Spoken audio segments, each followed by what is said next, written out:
menyerah, jangan berputus asa. Mujizat Tuhan ada saat hati menyembah. Jangan pernah menyerah, jangan berputus asa.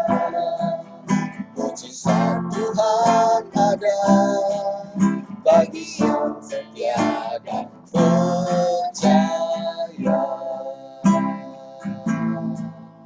Mujizat Tuhan ada bagi yang setia dan percaya.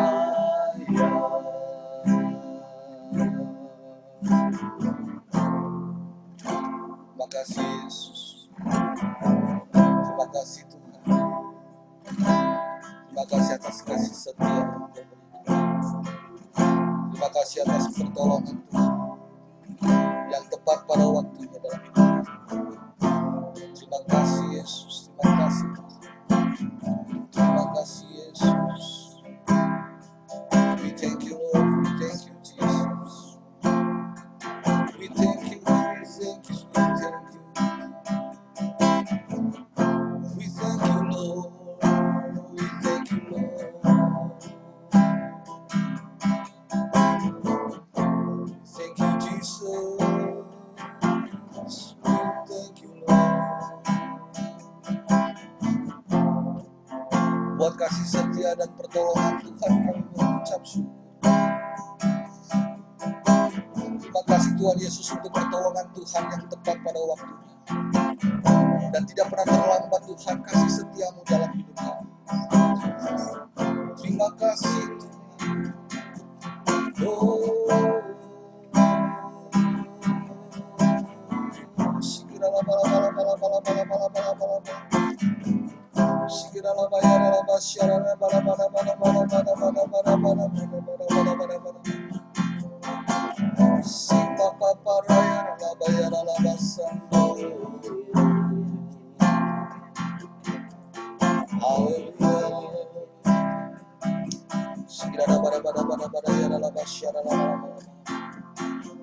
Terima kasih Tuhan Yesus. Terima kasih. Terima kasih Tuhan Yesus. Thank you Lord God.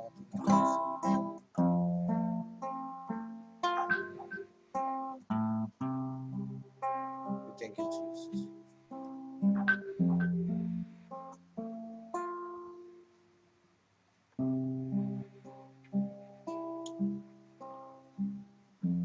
Bapak terima kasih sekali lagi. Sekali lagi setiap hari saat kami bertemu muka dan muka akan Engkau di dalam persekutuan ini, kami tahu bahwa kami semakin diteguhkan. Kami tahu bahwa kami semakin dikuatkan. Bahkan kami merasa bahwa kami semakin dekat dengan Engkau. Terima kasih sekali lagi untuk kehadiran-Mu sore hari ini. Terima kasih untuk jamahan-Mu yang Engkau nyatakan dalam hidup kami. Kami rindu mendengar suara-Mu. Kami rindu mendengar teguran Tuhan di dalam firman-Mu. Kami rindu bertemu muka dan muka akan Engkau pada sore hari ini. Pakai hamba-Mu CFI Tuhan, yang akan membawakan, merenungkan firman Tuhan bersama-sama dengan kami. Tuhan tolong agar waktu-waktu seperti ini sungguh boleh menjadi waktu yang penuh berkat bagi kami. Waktu yang penuh dengan kasih setia Tuhan di dalam hidup kami. Agar kami semua semakin bertumbuh dalam Engkau dan mengasihi Engkau lebih lagi di dalam hidup kami. Terima kasih Tuhan Yesus, terima kasih kami serahkan waktu-waktu ini ke dalam tangan-Mu, dan kami persembahkan hidup kami hanya di dalam nama Yesus Tuhan, Allah kami yang hidup dan berkuasa kini dan sepanjang segala masa. Amin. Amin. Oke, selamat sore semuanya. Selamat sore. Hari ini kita akan bercerita tentang relasi.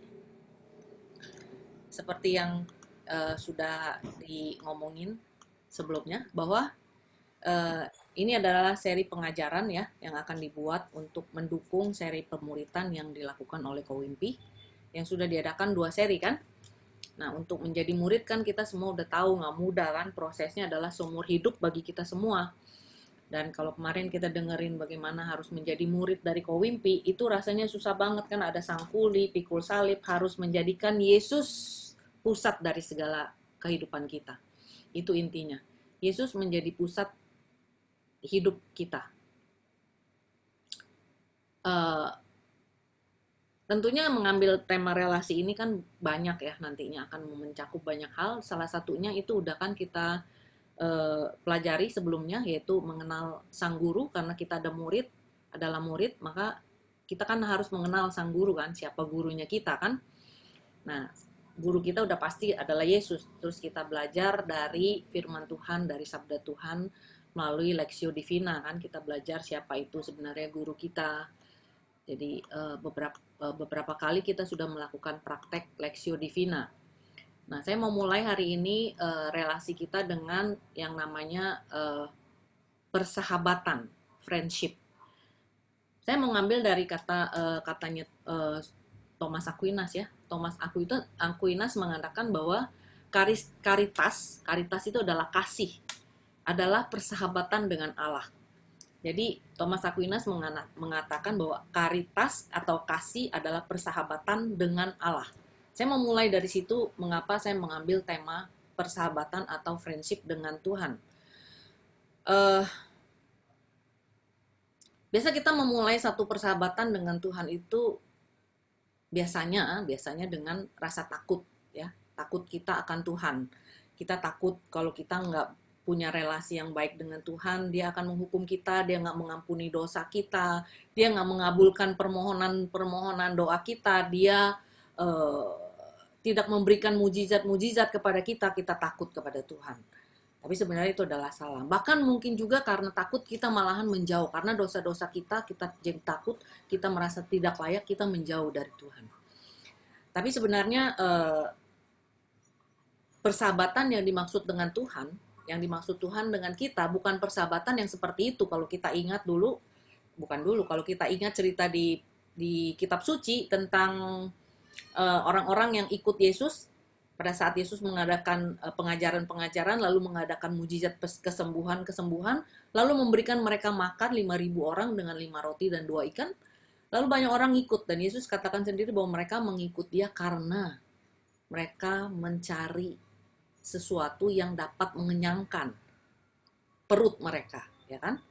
Itu kata Yesus sendiri. Atau juga kita bersahabat dengan Yesus, berelasi dengan Yesus karena kita menganggap Yesus itu seperti Santa Claus.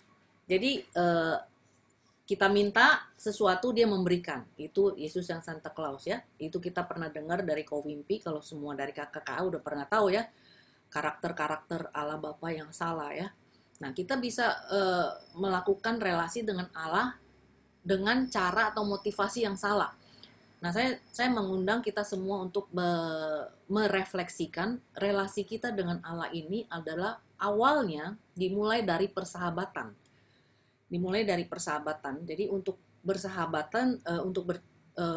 bersahabat dengan Tuhan, saya mau mengajak kita semua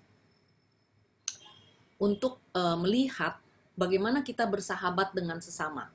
Sebelum kita melihat persahabatan dengan sesama, saya mau mengingatkan kembali akan ajaran daripada Yesus, ajaran daripada Kowimpi semalam, bahwa jadikan Yesus sebagai pusat hidup kita. Apa artinya Yesus jadi pusat hidup kita? Artinya kalau kita melihat bumi, dia kan punya pusat ya, poros. Lalu bumi itu mengelilingi porosnya, ya kan? Bumi berputar di porosnya. Jadi pusatnya diam, kita yang berkeliling. Jadi we revolve around him. Kita berputar di sekitar Yesus. Kita nggak jauh-jauh dari dia. Bayangkan kalau bumi yang berputar di porosnya terus dia menjauh gitu, pasti ngaco deh, ya kan? Tapi kalau kita berputar di porosnya, Tuhan sebagai porosnya, kita pasti mesti deket dengan poros itu, baru bisa berputar dengan baik. Kita melenceng sedikit, putarannya jadi lucu kan? Akan jadi terjadi bencana kalau putarannya kita menjauh dari Tuhan, ya kan? Jadi putarannya nggak seimbang gitu kan, seperti putaran bumi ya gitu ya. Nah, saya memulai mengajak kita untuk melihat apa sih artinya sahabat. Saya akan share ini apa? Aduh, saya akan share nih, saya share ya. Kelihatan nggak? Oh, komputernya ngawur nih. Kelihatan nggak nih? Ya. Jadi artinya sahabat adalah orang yang kita kenal, yang dimana kita mempunyai afeksi yang mutual, saling berkepentingan, bond of mutual affection, ya. Terus adalah relasi mutual affection di antara dua orang yang asing yang membentuk satu interpersonal bond. Jadi membentuk satu ikatan yang erat, interpersonal, ya, dengan karakteristik afeksi, kebaikan, kasih, nilai-nilai, simpati, empati, kejujuran, altruisme. Altruisme itu adalah kebaikan, nilai-nilai kebaikan, loyalty, kesetiaan, ke generosity itu ke apa ya? Generosity itu kemurahhatian, forgiveness, pengampunan, saling memaafkan, dan understanding, saling pengertian, compassion, berbelas kasih. Terus kita juga kalau bersahabat itu, kita mulai dengan persahabatan di antara sesama dulu untuk melihat bagaimana persahabatan kita dengan Yesus nanti. Karena itu adalah refleksi atau gambaran atau bagaimana kita berelasi dengan sesama nantinya akan menjadi juga bagaimana kita berelasi dengan Tuhan. Terus di situ juga kita di situ dikatakan sahabat adalah enjoyment of each other company. Jadi kita senang kalau kita bersama-sama melakukan segala sesuatu. Ada trust di situ, kepercayaan ya. Terus kemampuan untuk menjadi diri sendiri, menyatakan feeling kita, perasaan kita, dan kita boleh berbuat salah tanpa takut dihakimi. Itu artinya persahabatan. Persahabatan antara sesama. Jadi kita boleh menjadi diri kita sendiri tanpa takut dihakimi oleh teman itu. Itu persahabatan. Seharusnya. Tapi kalau misalnya di dalam dunia kita cari persahabatan yang kayak gini agak susah, ya.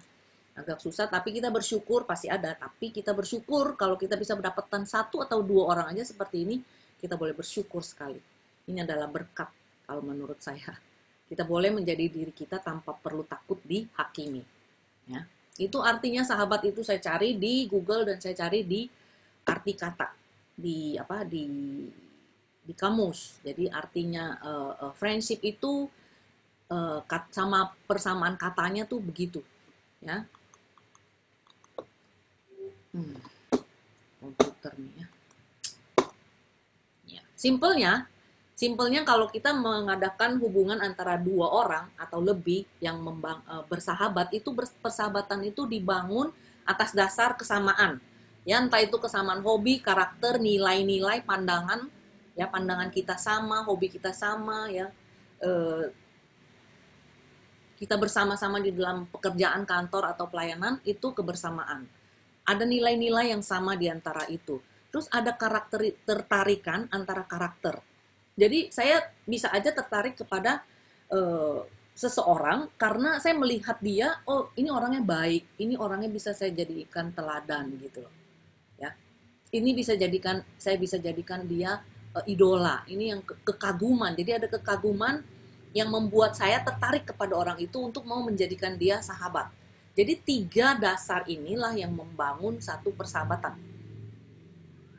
Pertama-tama waktu saya kasih contoh ya, pertama-tama waktu saya datang ke PD, waktu itu saya masih katekumen, saya datang ke PD karena harus minta tanda tangan kan. Lalu saya melihat waktu itu yang tugas adalah orang-orang PD. Di situ saya melihat ada Pak Adi, ada Bu Adi, masih zaman dulu ada tante siapa tuh yang mami yang udah meninggal itu? Tante Berti, terus ada Charni, Wimpi, terus ada Mami Papi di situ. Lalu saya melihat dari jauh bersama Daphne ya waktu itu, kita belum kenal waktu itu.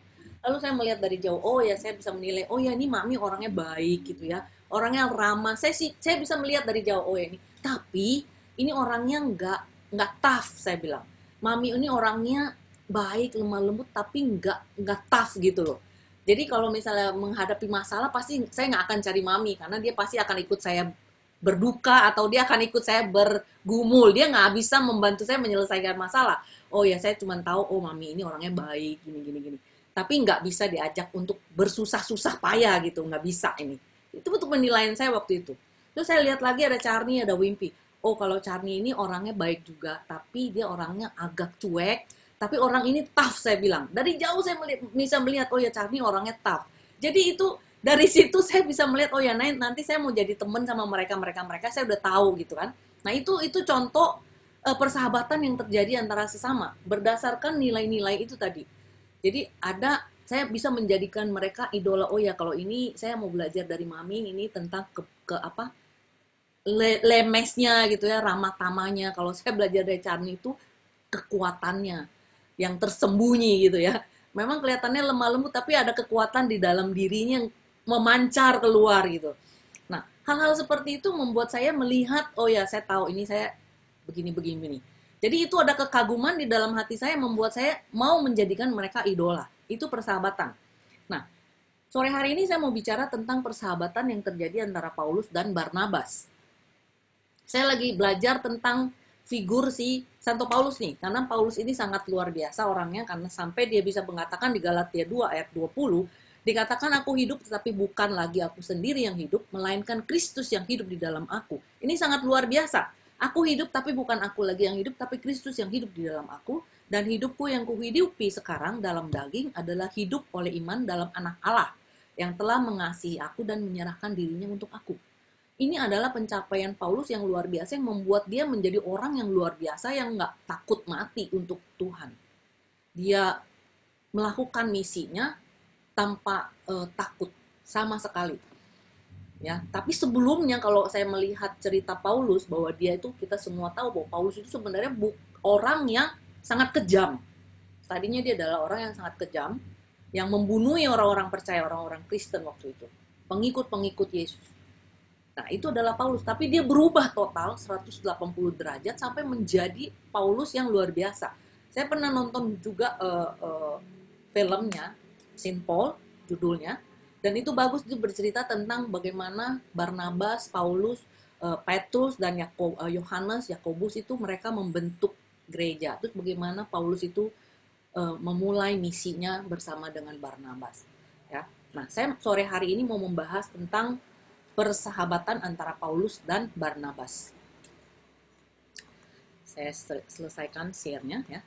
Nah, bagaimana maksudnya persahabatan secara manusia itu timbul karena ada ketertarikan, kan tadi saya sudah katakan bahwa ada ketertarikan antara orang-orang. Bagaimana saya melihat orang-orang yang di PD itu yang melayani di gereja gitu kan. Lalu saya mulai tertarik dan saya mulai mencari-cari tahu, sampai saya ngikut KKKA waktu itu kan, ikut dia punya koinonia, sampai saya putar-putar cari rumahnya ibu siapa tuh, saya lupa namanya. Sampai saya cari-cari ibu siapa, ibu apa? Lupa lah saya namanya. Sampai saya cari bolak-balik. Ya, Ibu Emi, sampai saya bolak-balik cari rumah Ibu Emi, nggak ketemu-temu. Berdua Daphne. Dan dia sangat tahu sifat saya, kalau udah nggak ketemu saya akan selesai. Tapi saat itu saya benar-benar determinasinya tinggi sekali sampai mesti ketemu. Dan akhirnya kita ketemu. Nah, ada ketertarikan saya karena orang-orang di sana. Ya. Lalu supaya terjadi persahabatan yang lebih dalam, saya harus menyiapkan waktu. Ya, menyiapkan waktu untuk berrelasi dengan mereka, ya kan, bersama-sama melakukan kegiatan, pergi makan, keluar, ngobrol, itu waktu kebersamaan. Itu perlu supaya kita saling mengenal, ya kan. Terus lalu supaya persahabatan lebih dalam lagi, perlu ada keterbukaan, ya kan. Mulai ada keterbukaan di antara kita kan, datang ke rumah Charni, ngobrol-ngobrol, sampai akhirnya saya memilih mereka menjadi ibu baptis saya.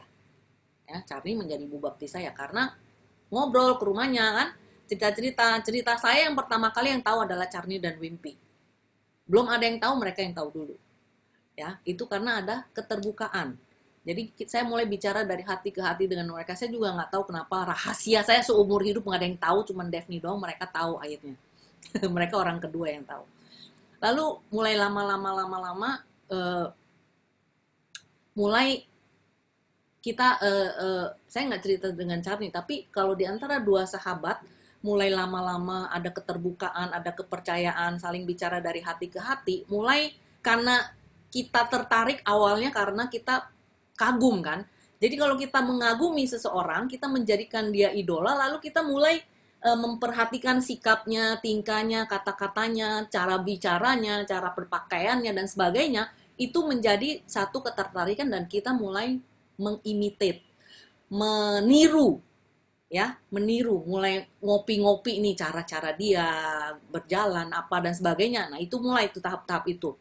Tapi lama-lama menurut penelitian, ya ini menurut penelitian bukan menurut saya, bahwa persahabatan itu punya masa bulan madu 3 tahun paling lama menurut penelitian. Jadi selama 3 tahun kita bersahabat itu bisa enjoy, bisa senang-senang, semuanya baik gitu ya. Tapi hanya berlangsung 3 tahun, itu masa bulan madu kalau dikatakan oleh peneliti itu. Dan sama kayak orang pacaran juga, bulan madu itu, pacaran bulan madu itu 3 tahun. Sesudah itu akan susah. Jadi kalau sesudah kita 3 tahun mulai deket ya, mulai bicara, melakukan sesuatu hal bersama-sama dengan waktu yang makin banyak, kita mulai akan melihat ke negatif-negatif orang tersebut. Dan orang itu juga akan melihat negatif-negatif dari diri kita. Nah, mulai di situ terjadi friksi-friksi kan. Oh, ini orangnya kayak gini gitu. Nah, itu 3 tahun. Sesudah 3 tahun kita mulai akan melihat siapa dia sebenarnya atau siapa saya sebenarnya. Itu persahabatan. Tapi persahabatan yang sejati kalau bisa melalui masa-masa ini, masa-masa di mana kita sudah mulai lihat negatif-negatifnya, itu sama juga seperti dulu kalau kita di komunitas kan Ko Wimpi atau Bo Sanchez waktu itu bilang, saya ingat bahwa Bo Sanchez bilang 3 tahun juga adalah masa bulan madu di mana kita merasa di komunitas itu semuanya di kepalanya ada holo, ya kan? Sesudah lebih dari 3 tahun kita akan mulai melihat ada tanduk-tanduk di kepala setiap orang, ya kan? Nah, itu yang terjadi. Tapi akan terjadi persahabatan yang sejati kalau kita bisa melalui masa-masa ini, masa-masa di mana kita melihat bahwa ada kekurangan, ada yang tidak baik atau negatif dari teman kita itu, dan kita bisa menyelesaikannya. Kita bisa melaluinya dengan membicarakannya, menyelesaikannya bersama, ya. Kita juga mungkin nanti akan berhadapan dengan ketakutan-ketakutan dengan persahabatan itu. Nah, itu kita harus bisa lalui itu. Kalau kita bisa melalui itu, kita akan sampai kepada satu persahabatan yang sejati. Ya. Nah, pada saat persahabatan pada saat kita mengalami penderitaan, pergumulan, menghadapi ketidaksesuaian pendapat, itu adalah masa-masa pergumulan kan, adalah masa-masa penderitaan. Saya nggak bicara ini hanya untuk pasangan single ya, persahabatan secara single, tapi juga di dalam hubungan keluarga juga pastinya saya yakin seperti itu juga. Akan ada masa-masa di mana saya melihat pasangan saya seperti ini, kok gini, kok gitu ya ada. Nah, di situ kita akan bisa mengalami kalau di dalam penderitaan, di dalam pergumulan itu,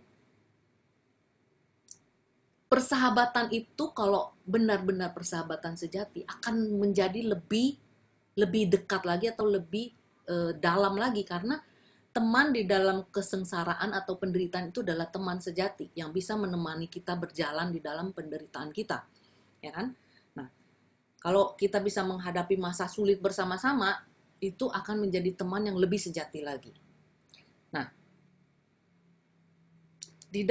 saya percaya di dalam setiap dari kita pasti mengalami penderitaan, pergumulan, macam-macam. Pasti kita mengalami. Tadi lagunya Tuhan tidak pernah janji memberikan hari yang enak-enak aja, ya kan? Tapi Tuhan tidak pernah janji. Jadi yakinnya Kita semua akan mengalami masa-masa sulit, kita semua akan mengalami masa-masa pergumulan di dalam kehidupan kita. Masa-masa di mana kita mengalami ketidakberdayaan. Ketidakberdayaan dari seorang manusia, bahwa saya memang manusia dan saya menghadapi situasi seperti ini dan saya tidak punya kuasa untuk merubah orang lain, tapi saya cuma punya kuasa untuk merubah diri saya sendiri. Jadi kalau misalnya di dalam persahabatan itu terjadi friksi, saya nggak mengharapkan dia berubah, tapi mengharapkan saya yang berubah.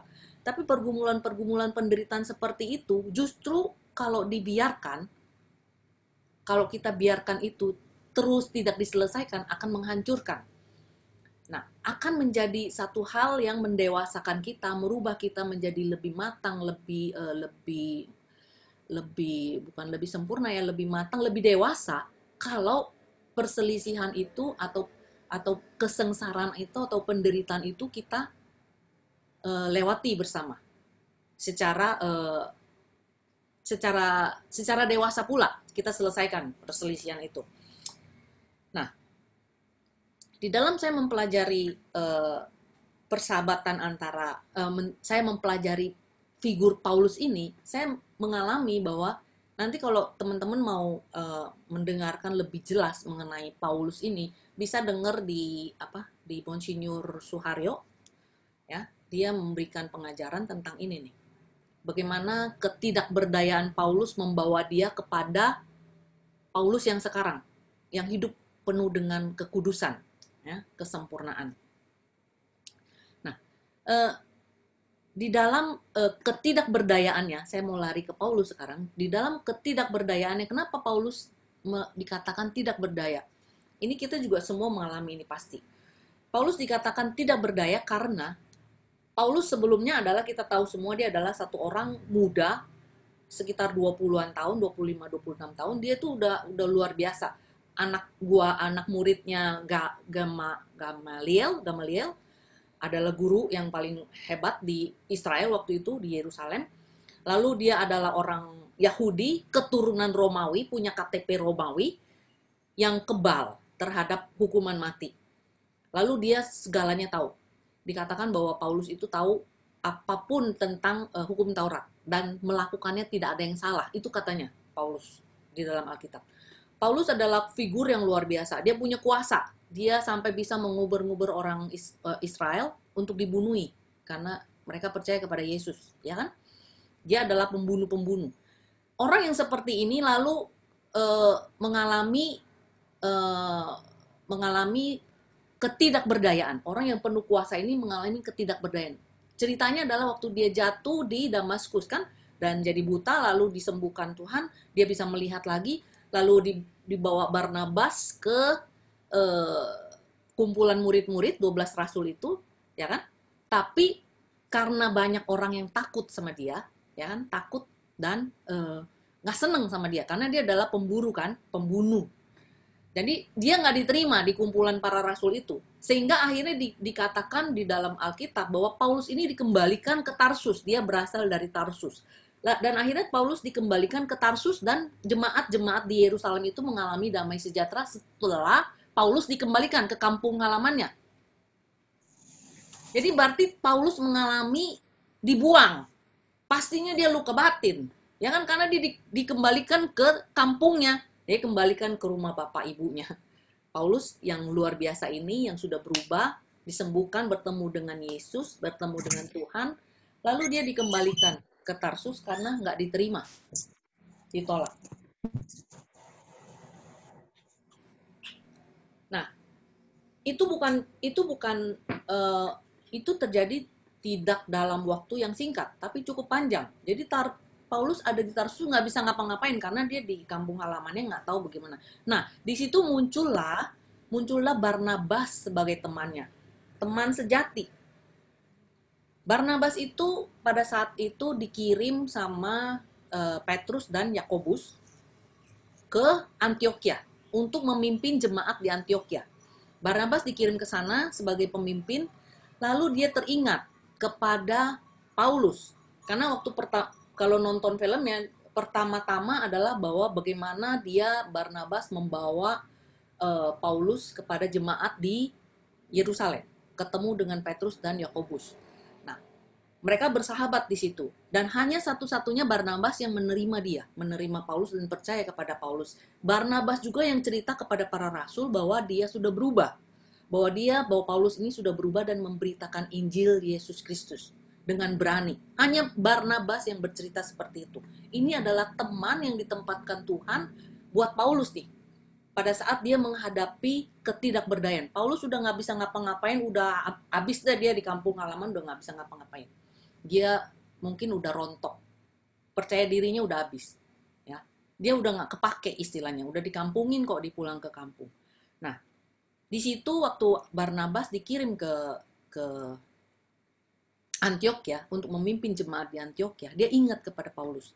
Dan dia pergi ke Tarsus, dia bawa si Paulus ke Antioquia untuk membantu dia memimpin jemaat di Antioquia. Dia bawa Paulus, dia ingat kepada Paulus, dia bawa Paulus ke Antioquia untuk menjadi pemimpin, membantu dia memimpin jemaat di Antioquia. Bukan asisten pribadi yang habis Barnabas lalu Paulus, bukan. Tetapi kalau kita baca di dalam firman Tuhan, dikatakan bahwa Barnabas itu disebut di urutan yang terakhir. Jadi sesudah Barnabas ada lagi siapa, baru Paulus adalah yang terakhir. Berarti Paulus diperbantukan kepada Barnabas dengan urutan yang terakhir. Nah, disitulah bagaimana Barnabas adalah teman si Paulus yang menjadikan dia, memberikan dia kesempatan, memberikan dia kembali semangat, membangun dia supaya Paulus ini tidak jatuh. Tidak sendirian, tidak merasa tidak berguna karena dikembalikan ke kampung halamannya. Ini persahabatan antara Barnabas dan Paulus. Nah, Tuhan selalu menaruh orang-orang di kehidupan kita di setiap musim. Makanya kalau lagu yang tadi saya nyanyiin itu, lagu yang saya percaya memberkati saya luar biasa, karena saya percaya Tuhan juga menaruh orang-orang, teman-teman untuk menjadi teman saya di mana saya tidak berdaya. Tuhan taruh mereka untuk membangkitkan semangat saya, untuk membantu saya, untuk mendorong saya, untuk memberi saya kesempatan, untuk menyemangati saya supaya saya itu kembali bangkit. Nah, Barnabas adalah yang Tuhan taruh di sisinya Paulus untuk membangkitkan kembali dia dari ketidakberdayaannya, dari kejatuhannya, dari kerontokan harga dirinya, tidak percaya dirinya karena dia dibuang. Tuhan taruh Barnabas di situ. Akhirnya karena Barnabas, Paulus menjadi seorang yang luar biasa. Itu persahabatan.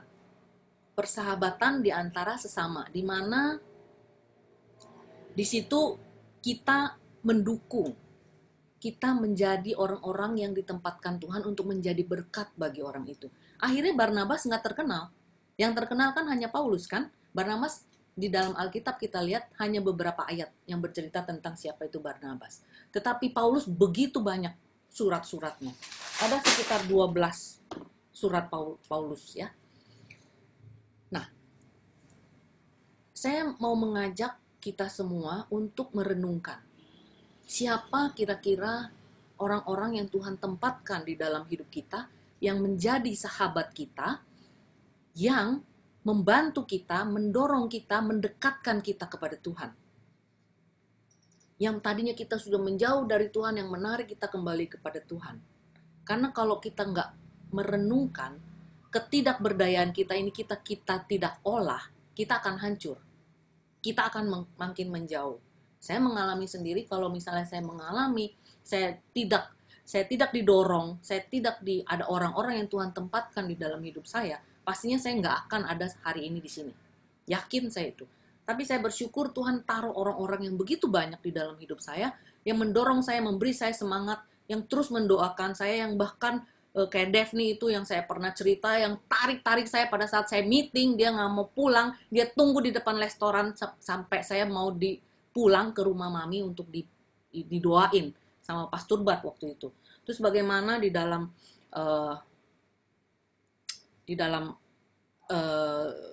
PCS yang 3 minggu itu, di Jakarta itu, bagaimana Tuhan menempatkan Pia, ya. Saya sampai hari ini saya cuma ketemu dia 2 kali.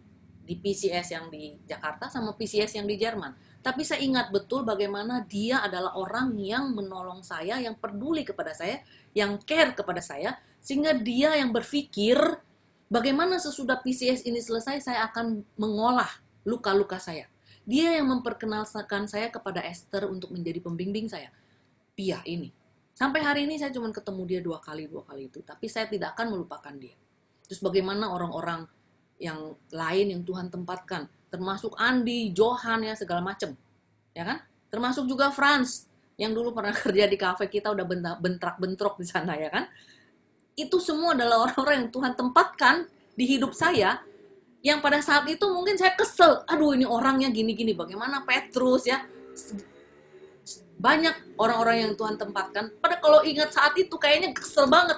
Ini orang kayak gini ya, gini. Tapi pada saat hari ini saya renungkan kembali, saya percaya itu semua Tuhan taruh di hidup saya supaya saya berubah. Kalau nggak ada mereka saya nggak berubah gitu loh. Ya kan? Bagaimana Tuhan nempatkan Daphne yang cerewetnya luar biasa itu kan? Bagaimana Tuhan tempatkan orang-orang yang bikin saya jengkel setengah mati. Bagaimana Tuhan tempatkan Ko Wimpi, gimana di dalam itu, gimana saya bentrok dengan dia dan membuat saya kacau balau sama dia. Tapi akhirnya kita bisa rekonsiliasi. Ya kan? Jadi saya percaya orang-orang yang Tuhan tempatkan di hidup saya ini adalah orang-orang yang Tuhan kasih untuk membantu saya supaya saya bertumbuh, supaya saya berubah, supaya saya menjadi lebih dewasa. Itu adalah persahabatan yang Tuhan inginkan sebenarnya. Seperti pertama tadi saya katakan bahwa tanpa adanya persahabatan, tanpa adanya orang-orang yang menjadi sahabat kita atau menjadi teman kita di dalam hidup kita, di dalam ketidakberdayaan kita, kita pasti akan hancur. Tapi kalau misalnya ada orang-orang ini, terus kita mau mengolah ketidakberdayaan kita, ke kepahitan kita, kesengsaraan kita, penderitaan kita, pergumulan kita mau olah bersama dengan teman-teman ini, kita akan berubah. Kita akan diubahkan, kita akan menjadi lebih dewasa. Itu yang saya pelajari dari pengalaman pribadi saya. Di mana saya bilang di setiap musim hidup saya Tuhan taruh orang-orang yang berlainan. Di mana Dia mengirim orang-orang yang sudah berkeluarga, di mana mereka tuh walaupun beda umurnya nggak banyak, tapi mereka tuh peduli kepada saya. Karena saya orangnya suka susah untuk memulai sesuatu, untuk memulai pembicaraan dengan orang. Makanya saya sering narik Daphne, karena dia orangnya ceria kan, suka ngobrol, bawel. Jadi gue kalau narik dia, gue cuma tinggal dengerin aja, dan dia yang akan hahaha, gue ikut gitu ya, jadi temen. Itu saya. Tuhan kirim orang-orang yang seperti itu kepada saya. Tuhan juga kirim orang-orang yang sudah berkeluarga, yang punya anak, tapi nggak beda jauh dengan saya umurnya. Jadi saya bisa dianggap sebagai adik, karena saya nggak punya cici. Saya bisa dianggap adik, saya juga bisa menganggap mereka itu seperti mama saya gitu loh. Yang mengasihi saya, yang saya tidak pernah rasakan pada masa kecil menurut saya. Itu. Jadi Tuhan taruh orang-orang itu spesial. Setiap saat Dia tahu apa yang saya butuhkan, Dia kasih. Nah, orang-orang seperti inilah yang akhirnya membantu saya untuk bertumbuh, untuk menjadi lebih dewasa. Nah, ini yang persahabatan yang sebenarnya antara sesama. Nah, persahabatan kita ini adalah juga gambaran kita, persahabatan kita dengan Tuhan. Di dalam persahabatan kita dengan Tuhan, kita diperlukan juga nilai-nilai tadi. Kita perlu kagum kepada sang guru itu. Kalau kita sudah kagum kepada dia, kita akan mengimitasi dia. Kita akan mencontoh apa yang menjadi tindakannya, perbuatannya gitu kan. Terus karena kita merasa kita mau berrelasi dengan dia bukan karena takut, tapi karena kita mengasihi dia. Karena lebih berrelasi dengan seseorang lebih langgeng dan lebih enak kalau didasarkan kepada kasih, bukan kepada takut atau kebutuhan atau motivasi lain, tapi karena kasih. Nah, Tuhan menginginkan relasi yang seperti itu. Relasi yang pertama yang Tuhan inginkan adalah persahabatan dengan Dia. Bagaimana kita berrelasi dengan Dia sebagai sahabat. Pertama kali pada saat saya datang kepada Esther untuk retret pribadi, yang saya alami adalah dia suruh saya bayangkan Yesus. Yang saya bisa bayangkan Yesus bukan sebagai bapak, bukan sebagai siapa-siapa, tapi sebagai sahabat. Yesus kecil, Yesus masih umur 12 tahun, dia datang kepada saya di dalam imajinasi saya dan dia menjadi teman saya. Jadi waktu itu saya juga masih kecil, Yesus kecil ini yang 12 tahun ini bermain sama saya sebagai sahabat. Itu awal pertama kali relasi saya dengan Tuhan. Jadi Yesus datang kepada saya di dalam imajinasi saya sebagai teman. Umur 12 tahun, Yesus umur 12 tahun datang kepada saya dan main-main sama saya. Dia mulai mengajarin saya, mulai narik saya keluar dari kungkungan saya yang susah bersahabat itu ya. Dia mulai dari situ. Nah, persahabatan itu bertumbuh akhirnya pertumbuhan persahabatan yang diinginkan Tuhan itu apa sebenarnya? Apakah sebagai bapak aja? Tidak. Saya percaya persahabatan yang relasi yang diinginkan Tuhan dari kita adalah nuptial union atau perkawinan anak domba Allah. Di kitab Wahyu dikatakan bahwa akhirnya kita semua ini akan menjadi mempelai daripada Allah. Ya kan? Di Wahyu itu dikatakan seperti itu. Kalau kita ingat percakapan Yesus dengan wanita Samaria di pinggir sumur yang punya suami 7 itu, yang sudah mati, kawin lagi. Lalu dikatakan, ditanya sama orang Farisi itu, lalu siapakah suaminya yang sebenarnya kalau nanti mereka sudah meninggal? Kata Yesus apa? Tidak akan ada perkawinan di sana. Ya, jadi kita semua ini akan menjadi mempelai Allah. Kita semua sedang dipersiapkan untuk menjadi pengantin Tuhan yang sempurna. Ini kita semua nih dipersiapkan untuk menjadi mempelai Allah. Nuptial union di Wahyu itu sudah diwahyukan oleh Yohanes. Nah, itulah tujuan akhir daripada Allah. Persahabatan ini akan bertumbuh, berkembang menjadi satu relasi yang sangat dekat, sangat erat, yaitu perkawinan kudus. Nuptial union itu. Itulah di mana kita bersatu dengan Tuhan di dalam perkawinan anak domba Allah. Itu sebenarnya tujuannya Yesus, tujuan Allah buat kita semua di dalam berelasi dengan Dia. Jadi awalnya adalah persahabatan kita dengan Dia, lalu akan bertumbuh. Sampai kita menjadi sempurna. Siap untuk menjadi pengantin Dia. Itu renungan saya tentang relasi. Yang pertama adalah menjadi sahabat Tuhan. Nah, itu sudah dimulai dengan pengenalan akan Tuhan kan? Kita harus mengenal dulu siapa nih yang kita mau jadiin sahabat ini. Melalui Lectio Divina itu yang pertama kali itu kan. Kita sudah mulai mengenal Tuhan tuh melalui sabda Tuhan dengan merenungkannya melalui Lectio Divina. Dan kita diharapkan untuk terus mengenal Tuhan melalui firman-Nya dengan cara-cara. Nanti akan ada cara lain, tapi salah satu cara yang sudah kita pelajari bersama adalah Lectio Divina itu. Nanti kita akan belajar lagi cara yang lain lagi. Ya. Jadi seperti itu renungan saya tentang relasi yang pertama ini. Demikian, Tuhan berkati. Mari kita doa. Dalam nama Bapa dan Putra dan Roh Kudus. Amin. Tuhan, terima kasih untuk kasih-Mu, untuk berkat-Mu. Kami percaya bahwa Engkau memanggil kami untuk menjadi sahabat-sahabat-Mu karena Engkau sendiri sudah menyatakan diri-Mu bahwa Engkau adalah sahabat sejati bagi kami. Kami tidak akan pernah menemukan sahabat sejati di dalam dunia ini seperti Engkau, Tuhan. Dan kami mau menjadikan Engkau sebagai pusat hidup kami dan kami mau mengelilingi Engkau. Kami mau berputar-putar dengan Engkau sebagai poros Tuhan Yesus. Karena Engkau adalah satu-satunya sahabat kami yang dapat dipercaya, yang sungguh dapat kami andalkan, yang tidak pernah mengecewakan kami, dan yang selalu akan menunggu kami dengan sabar untuk kami kembali kepada Engkau pada saat kami sudah melewati masa-masa bulan madu kami. Dan kami akan meninggalkan Engkau, tapi Engkau tidak pernah meninggalkan kami, tetapi Engkau tetap akan menunggu kami dengan setia. Dan merangkul kami kembali untuk menjadi sahabat-sahabat-Mu yang Engkau kasihi. Terima kasih Tuhan, buka hati kami untuk berani jujur kepadamu, untuk berani terbuka kepadamu, dan untuk mulai belajar mengenal Engkau, dan supaya kami boleh mengenal Engkau dengan lebih baik, dan menyatakan, mengetahui kehendak-Mu di dalam hidup kami. Terima kasih Tuhan Yesus, terima kasih. Kemuliaan kepada Bapa dan Putra dan Roh Kudus, seperti pada permulaan, sekarang, selalu, dan sepanjang segala abad. Amin. Dalam nama Bapa dan Putra dan Roh Kudus. Amin.